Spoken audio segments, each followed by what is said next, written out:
You're watching the KOAM Morning News on Fox 14. Right now at 7, Pitt State students had an opportunity to hone in their robotics skills yesterday.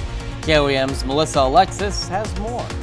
Also, kids took advantage of a gorgeous day to learn more about our local wildlife at the 2nd annual Camp Wildcats.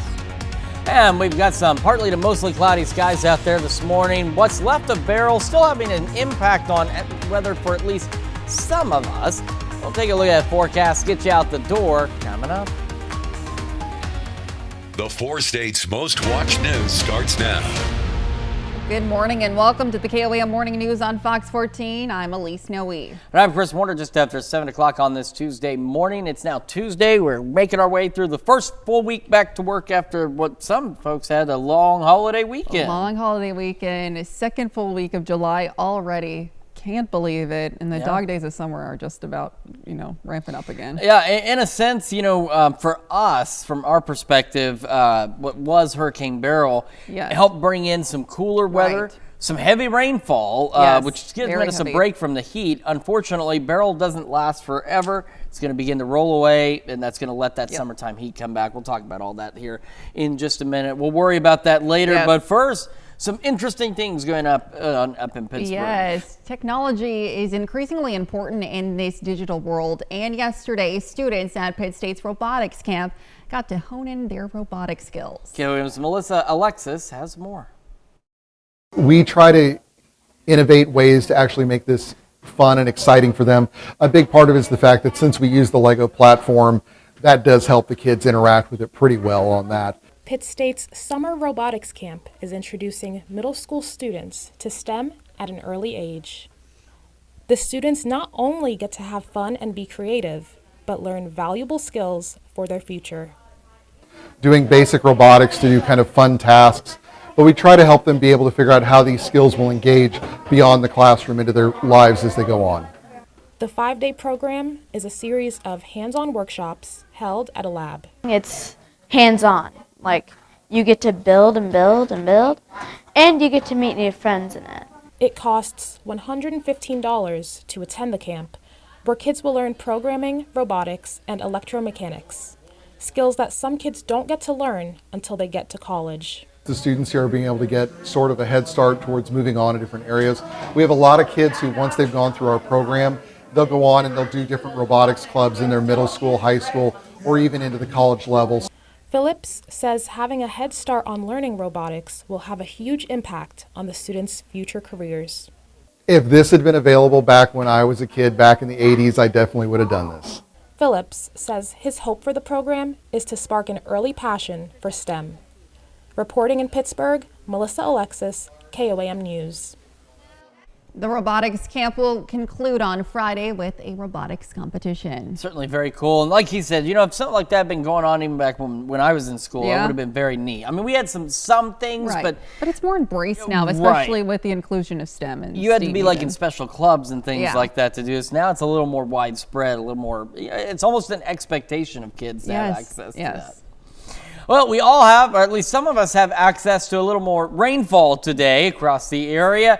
Others will remain dry, similar to yesterday as well. Let's take a quick look outside with our camera on the Cornell complex, downtown Joplin. You can see we got mostly cloudy skies over the city right now. Another view of those clouds from our camera at 7th and Rangeline. And lo and behold, we go down south to the MoDOT camera at 32nd and Rangeline. And what do we see? We see cars, but more clouds as well. And that is because the remnants of Beryl are still out to our south. Center circulation is going to move just to our east over toward West Plains. And we're still dealing with some moderate rainfall. Again, Cassville, Monette, Mount Vernon. Now, Monette, Cassville, you're starting to see it ease up a bit. But Mount Vernon, Greenfield, Stockton, Osceola still dealing with that. And then we're going to be watching for additional development that'll take place later today and through the late morning and into the early afternoon for at least some of us, similar to yesterday, where we'll see these bands on the backside cause some redevelopment, mainly along into the east of the 69 corridor, in which we can show you that on the future tracks. So here we are at noon.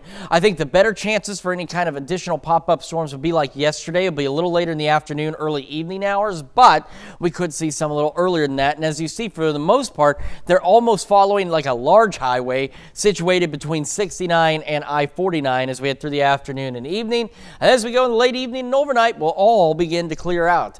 Temperatures this morning, again, manageable, upper 60s and some low 70s out there. Most of us, again, will be dry, partly cloudy skies, maybe even mostly clear skies further west. Low 80s for highs, and some of us, thanks to Beryl, will get another round, or at least another opportunity for some pop-up showers and storms. As we mentioned, unfortunately, Beryl is what's been kind of helping keep temperatures down the last couple of days. That's going to change as we head into next week. Well, the latest on your full forecast here in just a few more minutes. Elise? All right, thanks, Chris. Well, the city of Joplin throws a financial lifeline to future homeowners. The Joplin Home Buyers Assistance Program, or JHAP2, offers funds up to $40,000 per household.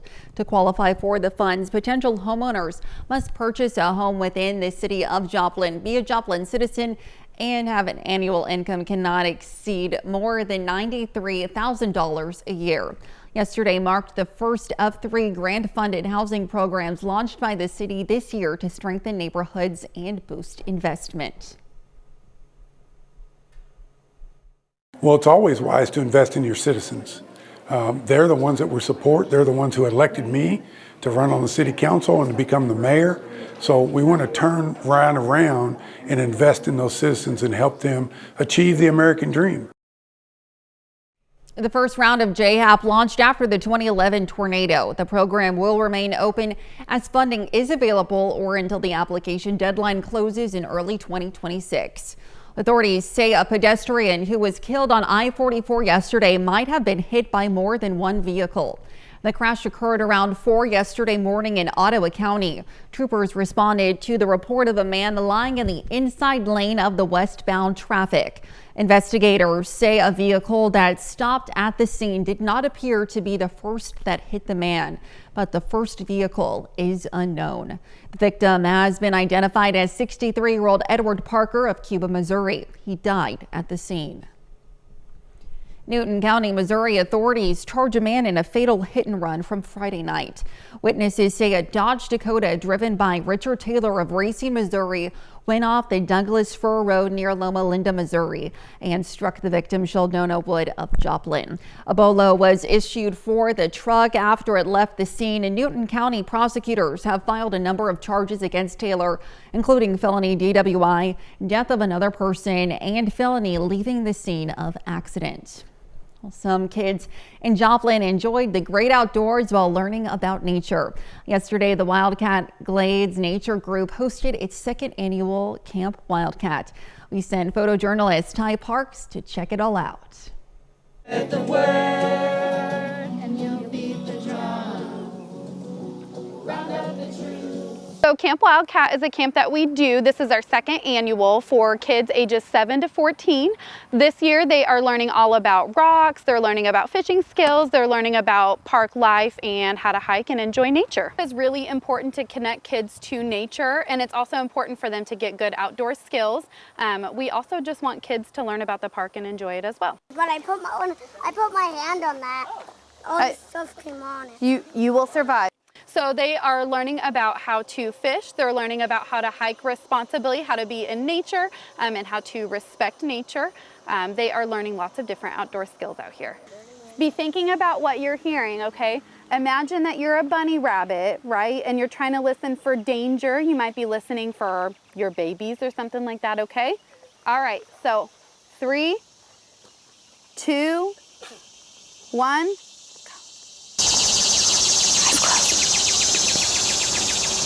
I hope they take away from here that nature is not someplace else, that they can find nature in their own backyards, and the thing that they see out here at Wildcat Park, they could probably also find similar things in their yard, and a respect and a love for nature. Awesome. What about for you? I heard cicadas, birds, and people moving in cars and leaves falling. Very, very good. Okay.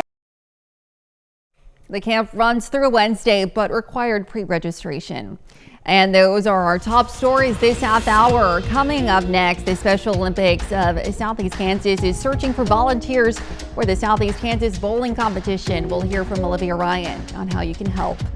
And later, Charlene shows Chris a healthy recipe for some chili. You're watching the KOAM Morning News. We'll be right back But first, here's a live look from the Vernon County Fairgrounds.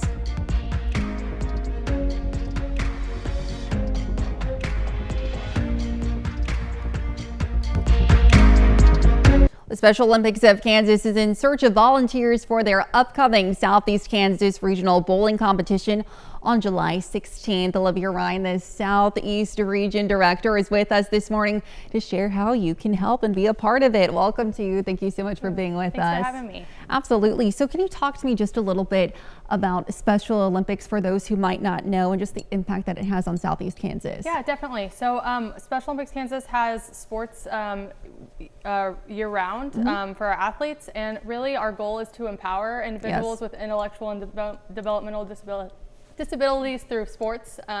So yeah, we have bowling coming up.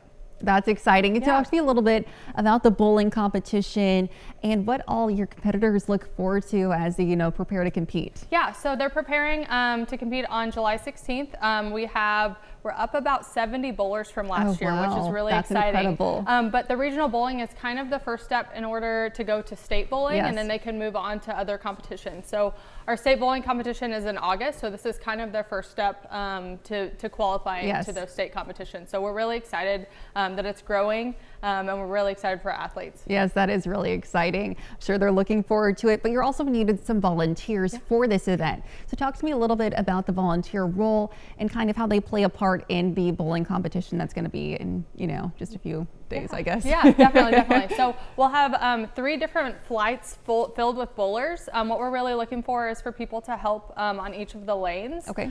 So they'll be helping the athletes go in order. They'll be cheering the athletes on. It's really a fun event to volunteer for, but it really fills your cup up. We always talk about, you don't know how much impact it is till you come to an event, and how many events that we see the same volunteers come back year after year just because they enjoy it so much. Our athletes are incredible, and it really promotes an atmosphere of inclusivity and supports your community as well. Absolutely great. It's those relationships and bonds. So if people are interested in signing up to volunteer for this event, where can they do so and when is it? Yes, so it is July 16th. It is at Holiday Lanes in Pittsburgh, Kansas. If they go to our Facebook page, it's our Southeast Regional Facebook page. It is, there's a link at the top that they can choose kind of what shift they want to go to, or if they want to go to multiple shifts. It'll go from probably about 9:30 a.m. till 1 p.m. Okay.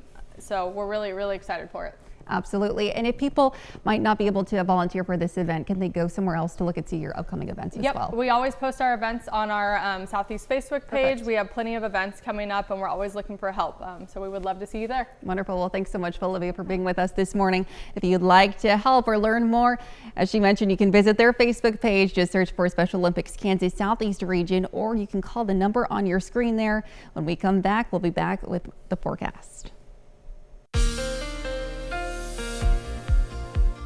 Welcome back to the KOAM Morning News. 7:17, now 7:18 on this Tuesday morning. Skywatch Storm Tracker got a few showers beginning to develop up in Bates County in Missouri. The bulk of the activity associated with the remnants of Beryl still in our far eastern counties out there. Cassville starting to let up out there for you now. Same in Monette. Mount Vernon, you are next to kind of get out of this heavier swath of rain. Osceola, Stockton, Greenfield, also you can see that there are clearing skies, at least briefly, at least to your west. But as you can see, we're also already starting to see that redevelopment take place out there. And through today, the best chances for any additional pop-up showers and storms are going to be almost right along and in between the I-49 corridor and the US 69 corridor into Kansas. So here's what's left of Beryl, the center of circulation almost due west of Little Rock out there. And it'll continue to lift off to the northeast and bring that opportunity for some isolated to scattered showers and maybe a couple of pop-up thunderstorms out there, roughly in the same areas we saw yesterday. The difference is yesterday, some of this activity was moving north. Now this activity will be moving south and southeast as the main point of Beryl moves on out. The majority of us, though, are going to be dry like yesterday as well, with mostly clear to partly cloudy skies. And then skies will clear out overnight tonight, and we will begin our Wednesday considerably drier and on a warming trend as well. So here's the latest on Beryl.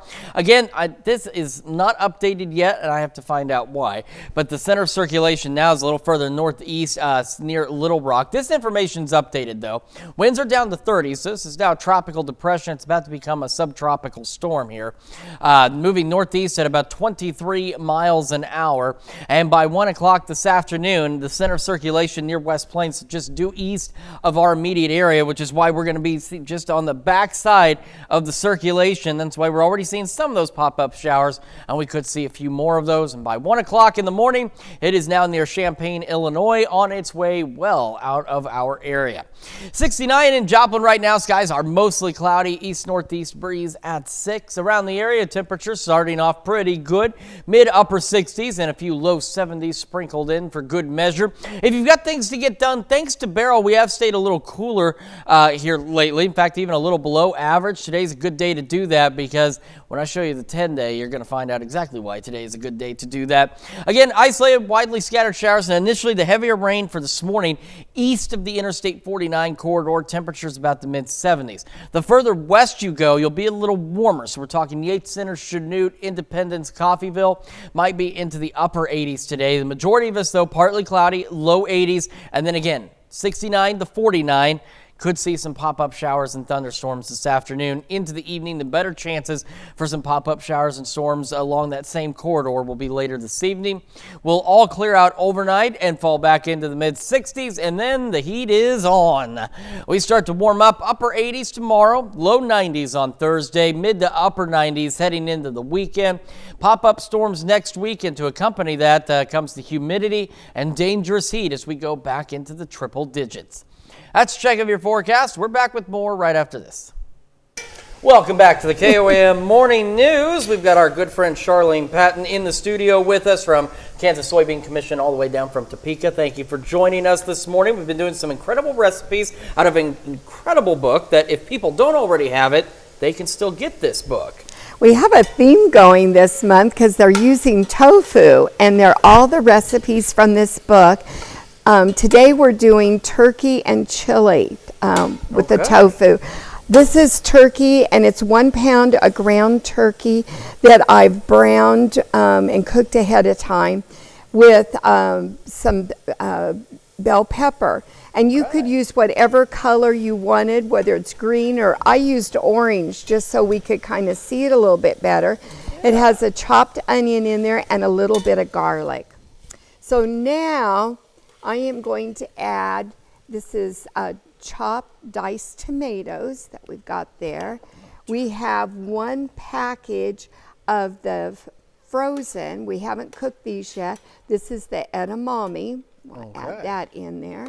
And then this is 1 can, and I drained the liquid off of garbanzo beans or chickpeas. Oh, look at all those colors in there. Yeah.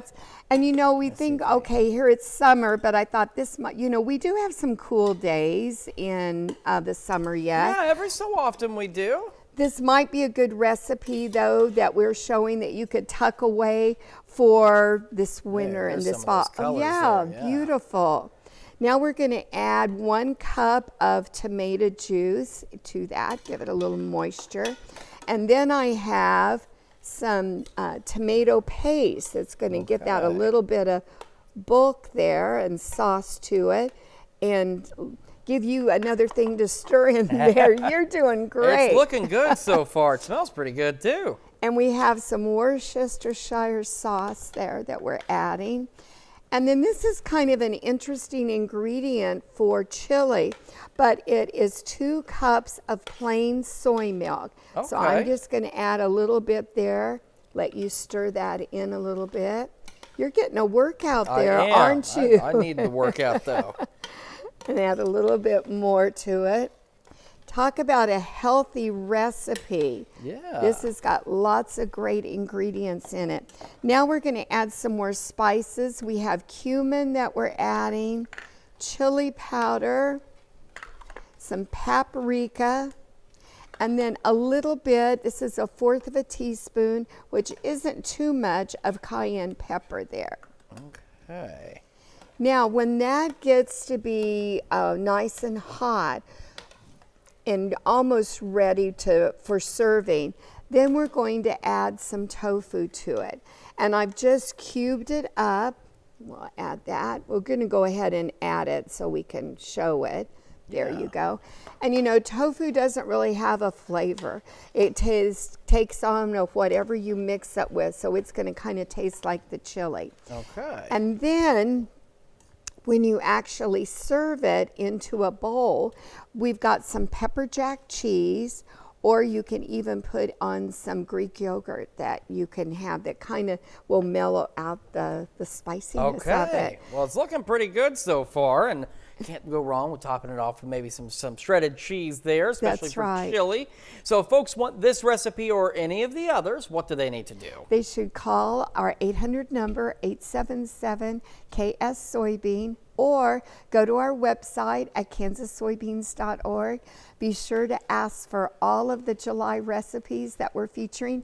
And if you don't have the Soy Foods Guide yet, be sure to ask for us to send you this booklet. Absolutely. All right, Charlene, thank you so much. And of course, this will all be on our website too later this morning. You can't stop mixing.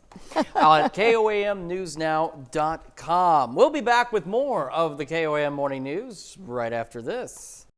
The 4 states' most watched news starts now.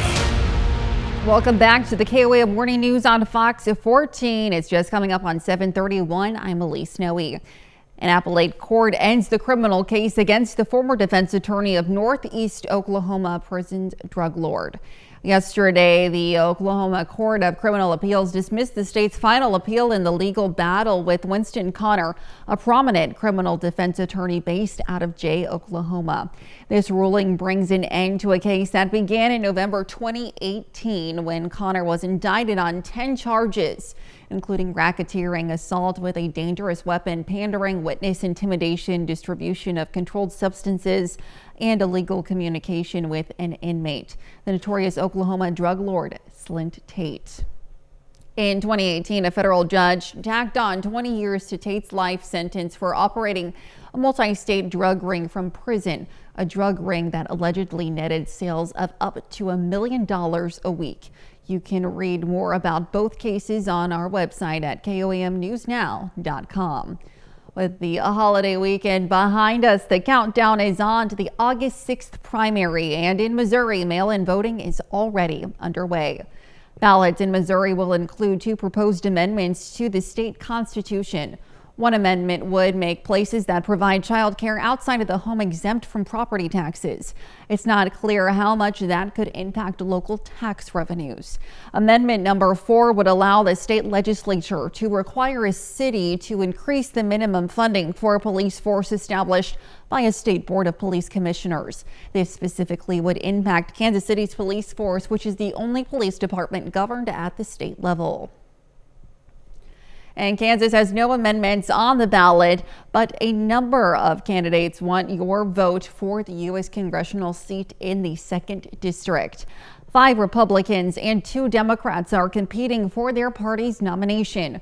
We interviewed all 7 of those candidates, covering such topics as immigration, inflation, and abortion. You can see those interviews unedited on our website. Go to KOAMNewsNow.com/elections. The Grove Public Library gave patrons a place to cool off and a cool place to take in a movie. Kids of all ages could hit the library yesterday for a Monday matinee. The fun-filled family experience even came with free complimentary popcorn and cold bottles of water. We do a variety of programs for families, arts and crafts, STEM programs. We bring in presenters that do magic shows and animals, you name it. Yesterday's movie was Wish. The program runs every Monday in July. Now here's Chris with a look at the forecast. Yeah, we've got some cloudy skies out there for some of us this morning. This is a live look from our camera 7th and range line. You can see got some low clouds, got some high clouds, got a little bit of sunshine. We're But daylight trying to get through out to the west there. And from the MoDOT camera, 32nd and range line looking back to the south, ample cloudiness on that camera. We've got the remnants of Beryl down to our south, and that's going to provide the opportunity for some additional pop-up showers and storms, kind of like what we saw yesterday, but not nearly as widespread. Really going to ultimately be confined in between 69 in Kansas and 49 in Missouri. The heavier showers now rolling out, so Monette, Cassville, Mount Vernon still getting some light sprinkles here and there, but you've been dealing with some moderate rain all morning. Same for Osceola, Stockton, Greenfield, as the remnants of Beryl are again to our south, but these bands reaching all the way up here. But we will watch for additional redevelopment in at least some confined locations as we go through the morning. So main point of circulation for Beryl is off now almost to the northwest of Little Rock. It'll continue to lift off to the north and east, and again provide the opportunity for some pop-up showers or thunderstorms through the afternoon. Best chances for redevelopment is going to be a little later this afternoon into the early evening. Again, similar to what we saw yesterday, so do be prepared for the possibility of flash flooding. Most of us are dry out there, and most of us will remain dry as we head into the evening as well. Temperatures this morning, not bad. We've got some upper 60s and low 70s. We're looking at highs into the low 80s, maybe some slight upper 80s a little further west, say Chanute, Coffeyville, Independence, Yates Center. And then, like I said, some of us at least some opportunities for some pop-up showers and storms. Most of us, though, today will remain dry. We're all going to start to dry out, and we're all going to get very hot over the next several days. The latest on your full forecast coming up in a few more minutes. Elise? All right. Thanks, Chris. Well, Ukrainian President Vladimir Zelensky announced he will call for an emergency meeting with the UN Security Council after a Russian missile attack killed at least 31 people and injured more than 150. The deadly attack targeting 5 Ukrainian cities with over 40 missiles hitting public infrastructure and apartment buildings. One of the strikes hit a large children's hospital in Kyiv. 7 people were killed in the capital and at least 10 more were killed, with 47 injured in central Ukraine. Ukraine's Air Force says it intercepted 30 missiles. Zelensky also announcing the establishment of a Poland-based Ukrainian Legion, which will allow Ukrainian citizens who are in Poland, Lithuania, and other EU countries to voluntarily join in the defense of Ukraine. And that's a look at our top news stories coming up this half hour on the KOEM Morning News. Several teenagers in New York are taking it upon themselves to protect animals from the bird flu virus. We'll be right back, but before we head to break, here's a live look from the Vernon County Fairgrounds.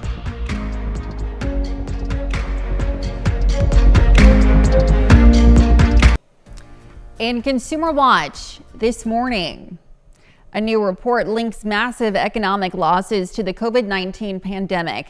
A nonpartisan commission from the Heritage Foundation reports about $18 trillion was lost from the nation's economy because of the pandemic.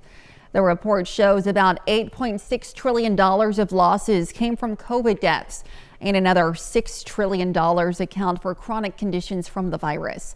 The commission says the pandemic was the most disruptive and costly event of the century so far. A new poll suggests Americans are becoming more skeptical of the value of college. A report released yesterday shows Americans' confidence in the cost and value of college has declined steadily over the last decade.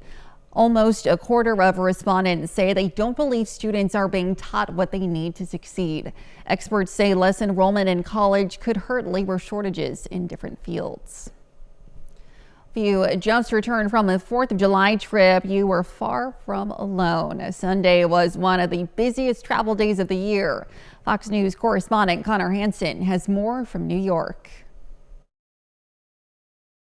All around the country, airports in places like New York, California, Dallas, and Detroit saw long lines and crowds of people flying for the 4th of July. The lines were so long, I've never seen Long Beach like that, actually. We had a delay, but other than that, everything went smooth. I was actually pretty impressed with Newark Airport. Usually it's not that smooth. TSA screened more than 3 million people traveling home from their holiday destinations Sunday, and tens of millions drove more than 50 miles during the 4th of July weekend. The agency says it has already been a record-breaking summer with a significant increase in travelers from last year and from before the pandemic. Long security lines, lot of people in each terminal. Woke up pretty early. I set an alarm for 5:30 a.m. even though our plane left at 9:30, but it was pretty easy. AAA says we're seeing a longer holiday travel season. You've got a lot of folks with increased flexibility, maybe to work a hybrid schedule or work remote around holidays, so they're able to travel longer. And busy airports will likely mean big profits for major airlines like Delta, which is expecting to bring in $1 billion more in sales than it did this time last year. According to the website Hopper, the price of flights this 4th of July week was down 18% from last year, averaging around $263 per ticket.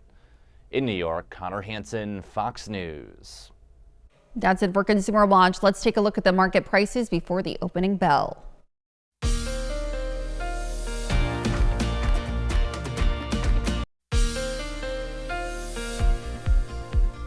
Welcome back to the KOAM Morning News. It is now 7:44 on this Tuesday morning. Skywatch Storm Tracker getting a few isolated showers starting to pop up here along the I-49 corridor, and the bulk of rain from Beryl now moving off to our east. We did deal with some moderate rainfall in our east of I-49 for the morning hours, so we are again beginning to see the heavier rain move off to the east, but do watch out for the possibility of some minor flash flooding in our eastern counties just because that rain stuck through for quite some time. Now we're watching some redevelopment take place, and like yesterday, nothing strong or severe expected, but we could see a couple of those pop-up storms today with some very heavy rain like we saw yesterday as the remnants of Beryl continue to lift on off to the north and east. So the future track is thinking again similar to yesterday. The only difference is with the placement of the remnants of Beryl, these bands between 69 and 49 are going to be moving from north to south instead of from southwest to northeast, but you can see they're going to be also relatively confined out there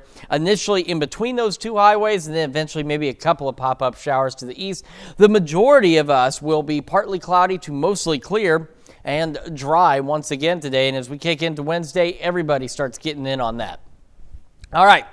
Here's the latest on Beryl. Again, this is not updating. I do not know why, but if you follow the path, the center of circulation is now just a little west of Little Rock out there. Winds are down to about 30 miles an hour, so this is, tropical depression Beryl. By 1 o'clock this afternoon, center is expected to be as a subtropical storm, subtropical depression, really, about West Plains around 1 this afternoon. That's what's going to give us the opportunity. Even though the activity is moving northeast, the circulation's back around that way. We could see a couple of pop-up storms. By 1 o'clock in the morning, it's on its way well out of here. Mostly cloudy skies in Joplin right now, 69. The breeze is east-northeast at 6.